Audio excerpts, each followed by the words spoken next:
नमस्कार मित्रांनो, चावट गोष्टी या यूट्यूब चॅनलवर आपलं स्वागत आहे. कंपनीमध्ये कामाला असतानाची एक कथा आहे. ज्या कंपनीमध्ये मी कामाला होतो तिथे वैशाली नावाची एक स्त्री कामाला होती. साधं राहणीमान आणि सरळ स्वभाव, कोणाच्या अद्यात मध्यात नाही. काम संपलं की सरळ निघून जायचं, दिवसभर कोणाशी गप्पा नाही की कसला टाइमपास नाही. मी जिथे बसायचो त्याच्या समोरच्या टेबलवरती बसायची, त्यामुळे साहजिकच माझी नेहमीच तिच्यावर नजर पडायची. नजर तिला हवं ते बरोबर शोधून काढते असेच दिवस सरत होते. कधीतरी कामानिमित्त तिच्याशी बोलणे व्हायचे तेव्हाच काय तो तिचा मंजूळ आवाज कानावर पडत असे. ती बोलताना होणारी गोंगटांची नाजूक हालचाल पाण्यासारखी असायची. ती साधारण 30च्या आसपास वय असलेली थोडी अंगाने भरलेली बाई होती. तिच्याकडे पाहून कधी कोणाच्याही मनात तसे विचार येणार नाहीत, इतकी ती साधी राहायची. पण एक दिवस असा आला माझ्या आयुष्यात की तिच्याबद्दल असलेल्या सगळ्या कल्पना मोडीत निघाल्या. ती इतकी उन्मादक असेल असं कधीही स्वप्नात वाटलं नव्हतं, मात्र ते प्रत्यक्षात घडलं. त्याचं झालं असं की त्या दिवशी ती कामावर आली नाही. आता अधूनमधून रजा घेऊन आपली घरगुती कामं करतात सगळेच म्हणून त्याच खटेपणारं काही नव्हतं. पण मला आज खूप काम होतं आणि ते काम पटकन पूर्ण करायचं होतं, म्हणून मी पटापट हात चालवत होतो. जवळपास काम पूर्ण होत चाललेलं. काम आटपून मी थोड्याच वेळात निघणार होतो, तेवढ्यात मला बॉसने बोलवलं आणि एक तातडीचं काम करायला सांगितलं. जे काम माझ्या नव्हतं तेच काम मला करायला लागत होतं, म्हणून मी जाम वैतावलो आणि मनोमन एक शिवी पण हसाडली. त्याचं हे काम होतं त्याला. मी बॉसला ठीक आहे म्हणून बाहेर येऊन बसलो. माझं राहिलेलं काम 10 मिनिटात पूर्ण करून बॉसने सांगितलेलं काम करायला घेतलं. ते काम अर्धवट करून ठेवल्यामुळे त्यातल्या काही गोष्टी लक्षात येईनात. काही कागदपत्र आणि फाईल्स पण हव्या होत्या, म्हणून मी बॉसला विचारलं की सर, यात काही त्रुटी आहेत आणि काही कागदपत्रांची फाईल्सची आवश्यकता आहे, पण ते माझ्याकडे नाहीत. कोणाकडे असतील त्या? बॉसने सांगितलं, वैशाली मॅडमच्या कपाटाला चेक कर, तिच्याकडे आहेत त्या. मी लगेच तिच्या टेबलकडे वळलो आणि कपाट उघडून फाईल्स चालू लागलो. मला हव्या असलेल्या फाईल्स काही मला पटकन मिळत नव्हत्या. मला तिची जाम चीड आलेली. कपाटाच्या आत अजून एक कप्पा होता, त्यात पाहू म्हणून मी आत डोकून पाहिलं तर मला चित्रची दिसलं. ते पाहून माझ्या अंगावर काटा उभा राहिला. कपाटावर घामाचे थेंब जमा झाले. मी इकडे तिकडे पाहिले आणि पटकन कपाट बंद केले. कपाटाच्या चोरकप्यात जे पाहिलं ते होतं एक यंत्र, जी पुरुषाच्या लिंगासारखं लांबलचक आणि काळकुळीत, एकदम झाड, आणि बाजूला कामकथाचं एक सचित्र पुस्तक. हे पाहून माझ्या मनात तिच्याबद्दल असलेले भावच बदलून गेले. मी मंत्रमुग्ध अवस्थेमध्येच माझ्या खुर्चीत येऊन बसलो. बॉसने सांगितलेलं काम पण विसरून गेलो आणि वैशालीबद्दल विचार करत राहिलो. कोणी विश्वास करणार नाही की बाया डिल्डो पण वापरत असेल, तेही ऑफिसमध्ये. कामकथांची पुस्तक वाचत असेल, ते पण सचित्र. हा विचार करूनच माझा डिल्डो कधी त्या लक्षात आले नाही. माझी तंद्री तेव्हा भंगली जेव्हा बॉसने मला फाईल्स घेऊन बोलवलं. मी कसं बसं स्वतःला सावरलं आणि आत गेलो. काम तर आटोपलं नव्हतंच. बॉस जाम चिडला माझ्यावर आणि काम झाल्याशिवाय घरी जायचं नाही म्हणून स्वतः मात्र घरी निघून गेला. जाता तंबी देऊन गेला की उद्या सकाळी मला सगळ्या फाईल्स पूर्ण पाहिजेत, नाहीतर जॉब सुटला असं समजायचं. मी आता पूर्ण भानावर आलो आणि कामाला लागलो. टायपिंगचं आणि प्रिंटिंगचं काम पूर्ण केलं. आता फक्त त्या फाईल्स मिळत नव्हत्या ज्या वैशालीकडे होत्या. फाईल्सवरून तिची आठवण झाली आणि मी परत तिच्या विचारात गळून गेलो. 15-20 मिनिटांनी मी विचारातून बाहेर आलो आणि फाईल्स कुठे आहेत हे विचारण्यासाठी वैशालीला फोन करायचे ठरवले.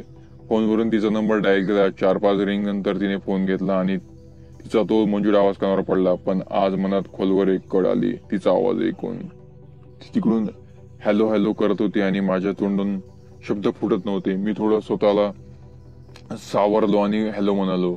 सर, केव्हापासून हॅलो हॅलो करते, ऐकून येते का तुम्हाला? हो, इतक्या रात्रीच फोन केलाय, काय महत्वाचं आहे? हो हो, काय होतं काम? हो, ते मला काही फाईल्स हव्या होत्या ज्या तुमच्याकडे आहेत. बॉसने आजच काम पूर्ण करायला सांगितलंय. पूर्ण नाही झालं तर माझ्या नोकरीचा प्रश्न आहे. मी तुमच्या कपाटात शोधून पाहिलं तर पण मला त्या मिळल्या नाहीत. कुठे आहेत त्या सगळं? कपाट पालतं घातलं पण कुठेच सापडेनात. मी स्वतःला हसावरत बोललो. मी तिचं कपाट चाललं हे समजल्यामुळे बहुतेक तिला काय बोलावं सुचलं नसेल. कसल्या फाईल्स? कपाट कशाला उघडलं? मला अगोदर फोन केला असता तर मी सांगितलं असतं. तुमचा किती वेळ फुकट गेला असेल. आणि त्या फाईल्स मी काल घरी घेऊन आलेले, राहिलेलं काम पूर्ण करण्यासाठी. पण आज मला अचानक सुट्टी घ्यायला लागली म्हणून त्या माझ्याकडे राहिल्या. वैशाली मॅडम, त्या फाईलची मला खूप आवश्यक आहे. काही करा आणि त्या फाईल सर्वजवळ घेऊन या, नाहीतर तुमची आणि माझी दोघांची नोकरी गेलीच म्हणून समजा. हो सर, उद्या घेऊन येते ना सकाळी. नको नको, परत काही अडचण आली तर आणि त्यामध्ये काही त्रुटी असतील तर. नको, ते तुम्ही फाईल लवकर पाठवून द्या, मी वाट बघतोय. असं म्हणून मी फोन ठेवला. एकतर भूक लागलेली, वरून या बाईने माझी अशी वाट लावलेली. मनातून मी तिच्यावर खूप चिडलो होतो. थोडा वेळ शांत बसून मी बाहेर जाऊन थोडंसं काहीतरी खाऊन यावं म्हणून बाहेर पडलो. जेवण झालं आणि मी टपरीवर सिगरेट पित होतो. तेवढ्यात वैशालीचा फोन आला. हॅलो सर, कुठे आहे? मी फाईल्स घेऊन चालले इकडे ऑफिसमध्ये. ओके, आलोच 2 मिनिटात, असं म्हणून फोन ठेवला आणि जायला निघालो. वैशाली ऑफिसकडे वाट पाहत होती. मी पटकन ऑफिसमध्ये गेलो. मी दरवाजात उभी होती. नेहमी पंजाबी ड्रेसमध्ये असणारी वैशाली आज चक्क जीन्स घालून आली होती. तिने ब्लू जीन्सवर गुलाबी टॉप घातला होता. कसली भन्नाट दिसत होती राव. आजपर्यंत कधीच अंदाज न आलेल्या तिच्या उन्मादक ऊर्जेचा अंगावर एकदम चोपून बसलेल्या टॉपमधून अंदाज लागत होता. खाली निवृत्ती होत असले पोट आणि कमरेवर उठून दिसणारे तिचे लो हँडल आणि कमरेखाली पसरलेले तिचे हिप्स. आहा, पाहून काळजीच खल्लास माझी. ती पाठमोरी उभी असती तर मागून तिचे लो हँडल पकडून बोचा रिमोटला असता इतकी ती मादक भासत होती. पण ती समोरच माझ्याकडे तोंड करून उभी असल्याने मला तसं काही करावं धाडत झालं नाही. मी मगाचपासून तिला न्याडत आहे हे कदाचित तिच्या लक्षात आलंच ना. तिने मला पटकन आवाज दिला, सर ह्या घ्या फाईल्स, आणि सॉरी माझ्याकडे तुम्हाला ओरडा खावा लागला बॉसचा. मी पण मग खडा टाकून पाहावा असं विचार करून तिला पाहिलं. बरं झालं तुम्ही फाईल्स घेऊन आलात, नाही तर उद्या बॉसने मला फाडून घाललं असतं. आणि तुम्ही फाईल्स कपाटात ठेवायच्या सोडून सोबत कशाला घेऊन आलात? ऑफिसमधली काम ऑफिसमध्ये करायची असतात आणि घरची कामं घरी करायची असतात. मी मुद्दाम घरच्या कामावर जोर देत बोललो. तसे ती थोडी चपापली. अहो सर, हे काम महत्वाचं होतं ना, आणि आज पूर्ण करायचं होतं म्हणून मी घरी घेऊन आले. पण आज अचानक मला काम निघाल्याने ऑफिसला येता आलं नाही आणि हे सगळं रामायण घडलं. धन्यवाद तुम्ही माझं काम केल्याबद्दल, नाहीतर माझी नोकरी गेली असती कदाचित. त्यात धन्यवाद कसले, आणि मी तुमचं कुठे काय काम केलं? असं कसं? हे माझं काम होतं ना सर, मी मिश्किल असं म्हणालो. वैशाली मॅम, हे तर ऑफिसचं काम आहे ना, तुमचं काम तर तुम्हीच करता स्वतःच्या हाताने. माझ्या बोलण्यातला मित्रार्थ तिच्या लक्षात आला असेल, पण ती तशी दाखवत नव्हती. सर तुम्ही काय बोलताय ते काही समजत नाही मला. चला मी जाऊ का घरी आता? फाईल्स मिळला ना? हे काय, एकतर हे काम तुमचं मी दिवसभर बसून पूर्ण केलंय, आता हे फाईल्सचं काम पण मीच करू का? आता ती मिश्किल असतात म्हणाली. काय सर, आताच तर म्हणाला की हे काम ऑफिसचं आहे म्हणून, आता काय झालं? करा की. बोल आम्ही ऑफिसमध्ये कधी आलो हे लक्षात आलं नाही. काम काय शिल्लक नाही, सगळं ओके करून ठेवले आहे. फक्त एकदा नजर टाकून तुमच्या कपाटाने सुरक्षित ठेवा, म्हणजे उद्या गडबड नको. आणि दुपारी तुमचं कपाट खोललं होतं मी, पाहून घ्या ते तुमचं काही सामान व्यवस्थित आहे का? सामान या शब्दाला जोर देत म्हणालो. तिने मग खुर्चीत बघून सगळ्या गोष्टी चेक करायला घेतल्या आणि मी तिच्या बाजूला उभारून तिच्याकडे पाहू लागलो. मग अशी तिच्या उभाराचा अंदाज लावत होतो आणि आता ती टी शर्ट मधून दिसणारे घड पाहून माझ्या तोंडातून लाड टपकायला लागली. ती खुर्चीत बसल्याने तिच्या अंगाचा सर्व भार तिच्या बोच्यावर पडला असल्याने बोचे अजूनच बाहेर आली होती. गुलाबी टॉप शॉर्ट असल्याने तो जेम कमरेपर्यंत येत होता. ती थोडी जरी पुढे वाकली तर असा विचार मनात आला आणि मला तिच्या बोच्याला घडीला पाहायची इच्छा कानावर झाली. ती माझ्याच टेबलकडे बसलेली, कारण माझ्याच कॅम्प्युटरवर मी सगळं कामं केलेले. तो कॉम्प्युटर टेबलाच्या खाली ठेवलेला. माझ्या डोक्यात लगेच आयडिया आली आणि मी स्वतःवरच खुश झालो, कारण मला त्यामुळे तिच्या बोच्यातल्या फटीचं नेतृत्व मिळणार होतं. त्या कॅम्प्युटरला मी माझा पेनड्राईव्ह लावलेला.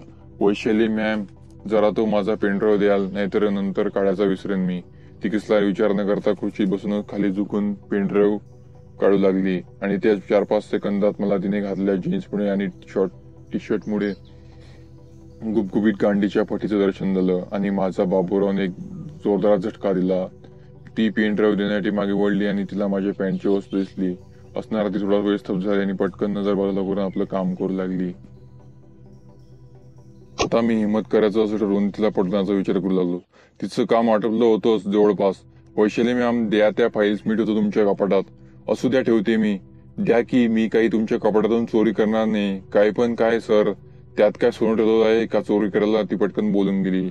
मी हीच संधी समजून तिला म्हटलं, मॅडम सोनं नसेल, पण सोन्या नक्कीच आहे आतमध्ये. आता हा सोन्या काय प्रकार आहे ती न समजून म्हणाली. असं का दाखवू का तुम्हाला तुमचं सोन्या? तिच्याशी असं बोलताना माझ्या सोन्या मात्र उड्या मारू लागला होता. बघू तरी तुम्ही असं काय पाहिलं ते माझ्या कपाटात. आम्ही दोघं पण फाईल्स घेऊन तिच्या कपाटाजवळ गेलो आणि सगळ्या फाईल्स आत ठेवू लागलो. आणि मी अचानक तिच्या कपाटाच्या चोर कप्प्यात हात घेतला आणि तिने हात जपून लपून केलेला काळाकुळी जाळजुळ सोन्या बाहेर काढला. हा पहा तुमचा सोन्या. माझ्या हातात तो डिल्डो पाहून तिचा चेहरा पाण्यासारखा झाला होता. ती मान खाली घालून तिची कपाटाला टेकून पायाने जमिनीवर चाळा करत उभी राहिली. मस्त आहे हो सोन्या तुमचा. काळा आहे पण मस्त वाला आहे. तुमच्या सुनीला खूप आवडतं वाटतं. ती काहीच बोलत नव्हती.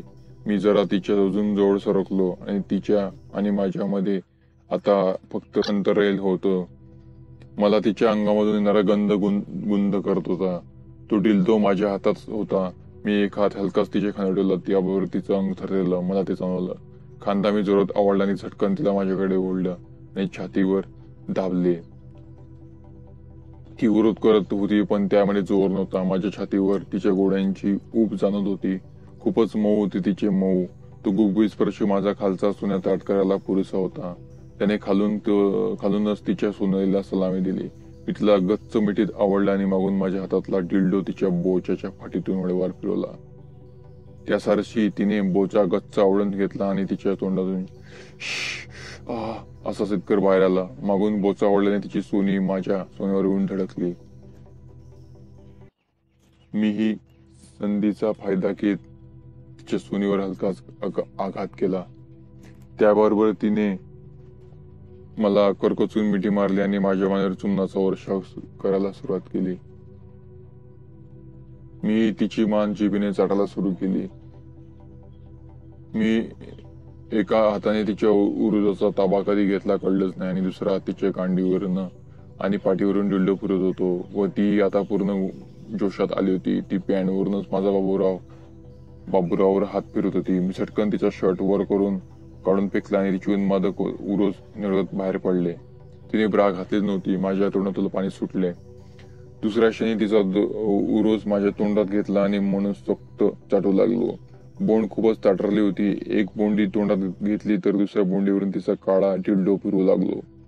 ती यामुळे अजूनच उत्तेजित होत होती. तिच्या तोंडून मादक आवाज बाहेर येत होते. ती माझ्या केसातून हात फिरवत मला जवळ ओढत होती. खूप वेळ दोन्ही स्तन चुकून झाल्यावर मी तिच्या पॅन्टला हात घातला. त्याला 3 बटन होते. तिनेच ते काढायला मला मदत केली. तोपर्यंत मी माझे कपडे काढून टाकले. आता आम्ही फक्त चड्डीवर होतो. मी तिची पॅन्टची कड बाजूला सारून भस्कन आत जीभ घुसवली. काय ती गरमी आणि काय ती चव. 10 मिनिटे नुसतं चोकून आणि दानात चघळून सुरू होतो.